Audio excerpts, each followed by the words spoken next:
ఇక తిరుపతి పార్లమెంటు ఉప ఎన్నికలలో అంతులేని అక్రమాలైతే జరిగాయి. ఎక్కడా లేని విధంగా ఒక తిరుపతిలోనే 30,000కు పైగా దొంగ ఓట్ల ఓటర్ లిస్ట్ అయితే చేర్చి అధికార పార్టీ వైసీపీ అయితే అక్రమాలకు పాల్పడుతోంది. అయితే పాపం పండడంతో కేంద్ర ఎన్నికల కమిషన్ అందుకు బాధ్యులపైన ఉక్కుపాదం అయితే మోపింది. ఇక దేశంలో ఎక్కడా లేని విధంగా ఒక జిల్లా కలెక్టర్ని సస్పెన్షన్ వేటు వేసింది. ఈ భారీ కుట్రలో మరో 30 మంది అధికారులు కూడా ఉన్నట్టు సమాచారం.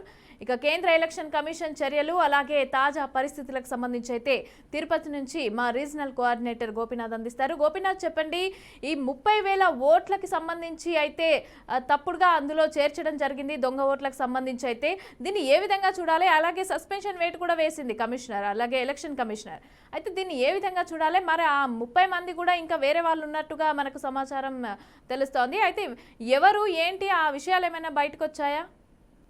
మమత, మీరన్నట్టుగా అంటే గత తిరుపతి ఉప ఎన్నికలకు సంబంధించి ఎక్కడా లేని విధంగా ఎప్పుడు దేశంలో ఎక్కడా లేని విధంగా కూడా అంతులేని అక్రమాలకు అధికార పార్టీ చేయడం జరిగింది. ఎందుకంటే అధికారులని ముందు పెట్టుకుని పెద్ద ఎత్తున దాదాపుగా 30,000కు పైగా ఓట్ల వరకు కూడా దొంగ ఓట్లని ఎక్కించి దాని తర్వాత అక్రమాలకు పాల్పడ్డారు. పెద్ద ఎత్తున ఆ రకంగా గెలవడం జరిగింది. అయితే ఇప్పుడు పెద్ద ఎత్తున కేంద్ర ఎన్నికల సంఘం ఉక్కుపాదం మోపుతుంది. ఏదైతే తిరుపతి ఉప ఎన్నికలకు సంబంధించి చేసినటువంటి అక్రమాలు ఏదైతే ఉన్నాయో ముందుగా అధికారులు చట్టాన్ని బయటపెట్టే ప్రయత్నం చేస్తుంది. ఇందులో భాగంగానే ఊహించిన స్థాయిలో ఒక ఐఏఎస్ అధికారిని ప్రస్తుతం అంటే అప్పట్లో తిరుపతి ఆర్ఓగా పనిచేసినటువంటి గిరీషాని ప్రస్తుతం ఇప్పుడు అన్నమయ్య కలెక్టర్గా ఉన్నారు. ఆయన్ని సస్పెన్షన్ వేటు వేస్తూ కూడా చాలా కీలకమైన నిర్ణయం తీసుకోవడం జరిగింది. కేంద్ర ఎన్నికల సంఘం ఇచ్చినటువంటి ఆదేశాల ప్రకారం రాష్ట్ర ప్రభుత్వం కూడా నిన్న చీఫ్ సెక్రటరీ జవహర్ రెడ్డి ఆయన పైన సస్పెన్షన్ వేటు వేసి అదేవిధంగా ఆయనకు కండిషన్తో కూడినటువంటి ఆదేశాలు కూడా ఇవ్వడం జరిగింది. రాష్ట్రంలో ఎక్కడ కూడా రాష్ట్రం దాటి ఇతర ప్రాంతాలకు వెళ్ళకూడదు, రాష్ట్రంలోనే ఉండాలి, ఎందుకంటే నీ పైన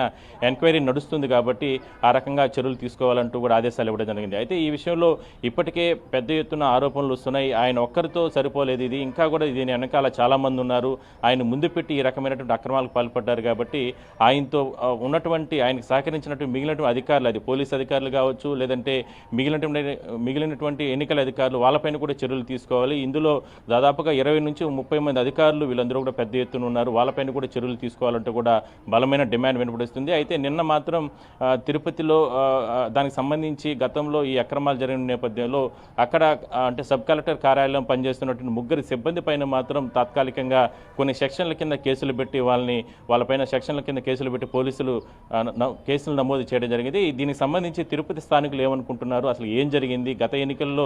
ఎందుకంటే బస్సుల్లో జనాలు దోలారు, లేదంటే ఆటోల్లో జనాలు దోలారు, లేదంటే రకరకాల ఆరోపణలు వచ్చాయి. దానికి సంబంధించినటువంటి ఇంకా కూడా ఎన్నికల కమిషన్ విచారణ కొనసాగుతుంది కాబట్టి తిరుపతిలో మనకు స్థానికులు కొంతమంది ఉన్నారు. సార్ చెప్పండి, ఏంది గతంలో అందరూ కూడా అన్ని పార్టీలు కూడా ఆరోపించారు, స్థానిక ప్రజలు అనుకున్నారు నిజంగానే ఈ రకమైనటువంటి అక్రమాలు జరిగాయని.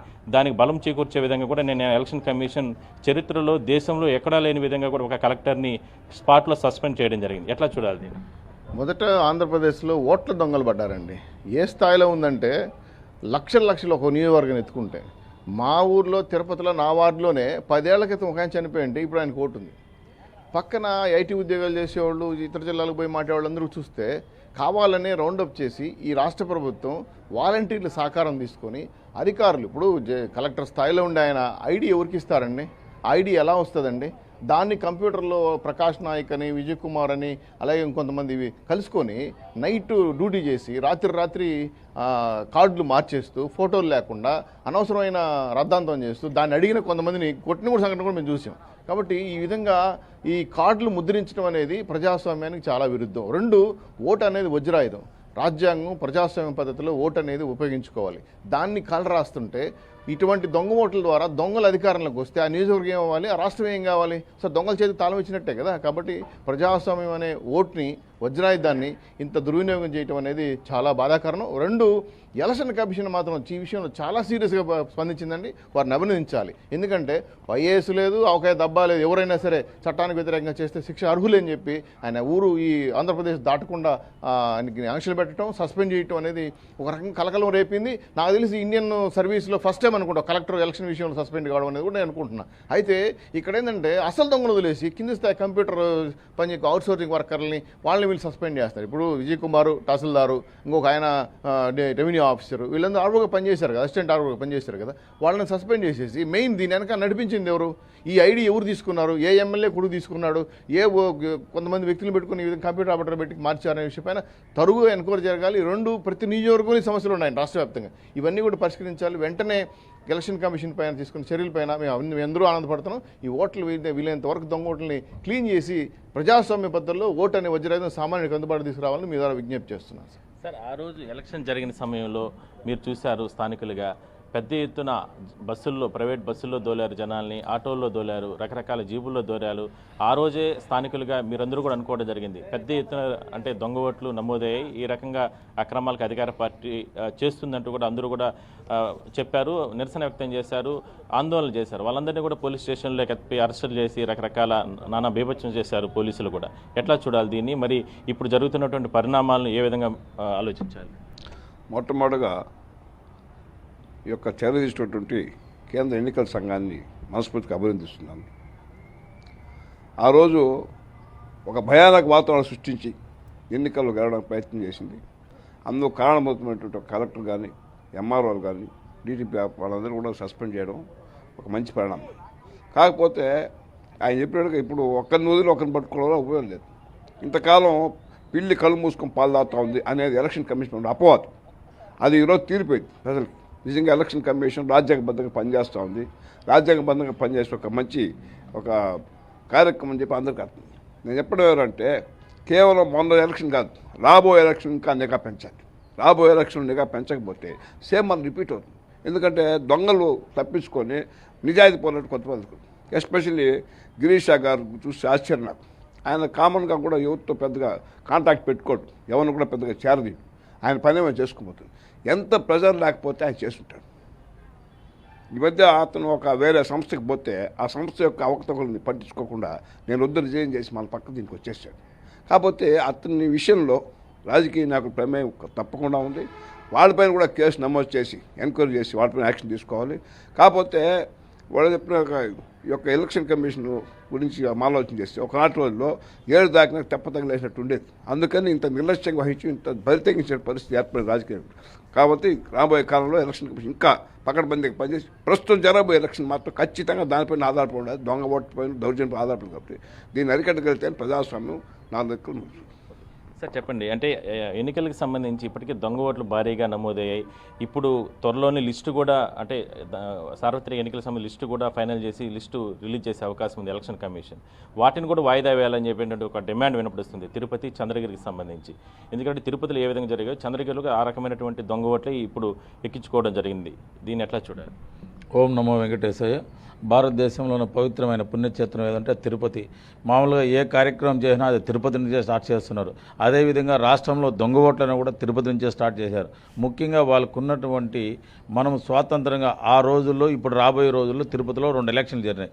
అది టౌన్ బ్యాంక్ అయితేనేమి, లోకల్ ఎలక్షన్ జరిగినాయి. ఆ ఎలక్షన్లో ప్రజల్ని భయభ్రాంతులు చేశారు.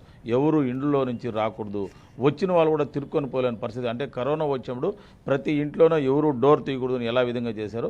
ఎలక్షన్ అప్పుడు అంత భయభ్రాంతులు చేశారు. ముఖ్యంగా తిరుపతిలో ఉన్నటువంటి, ఇక్కడున్నటువంటి స్థానికులుగా ఉన్నటువంటి చంద్రగిరి నియోజకవర్గం, తిరుపతి నియోజకవర్గంలో ఉన్నటువంటి ఎమ్మెల్యేలు, వాళ్ళ అనుచరులు ఒక కమిట్మెంట్ తీసుకున్నారు. కమిట్మెంట్ ఏమంటే ఈ తిరుపతిలో ఉన్నటువంటి కార్పొరేటర్లు అయితేనేమి, అట్లే బిఎల్ఓలు అయితేనేమి, అదేవిధంగా వాళ్ళకైతే ఎవరైతే అనుచరులుగా ఉన్న ఎంఆర్ఓలు, ఎండిఓలు, ఆర్ఐలు, విఆర్ఓలు వాళ్ళకు ఒక టార్గెట్ ఇచ్చారు. అంటే ఒక బూత్లో ఉన్నటువంటి ఓట్లు 600 ఓట్లు అయితే దాంట్లో 150 నుంచి 200 ఓట్లు దొంగ ఓట్లు ఉండాలని పగడ్బందీగా కూర్చొని అదే పనిగా మీటింగ్ పెట్టుకొని ప్రతి బూత్లోన, ప్రతి వార్డులోన, ప్రతి మండలంలోన, ప్రతి పంచాయతీలోనే ఎక్కించుకున్నారు. అంటే భారతదేశంలో మొట్టమొదటిసారిగా ఏ కార్యక్రమం చేసినా తిరుపతిలో చేయాలని అదేవిధంగా వీళ్ళందరూ కుమ్మక్కై ఇలాంటి కార్యక్రమాలు చేశారు.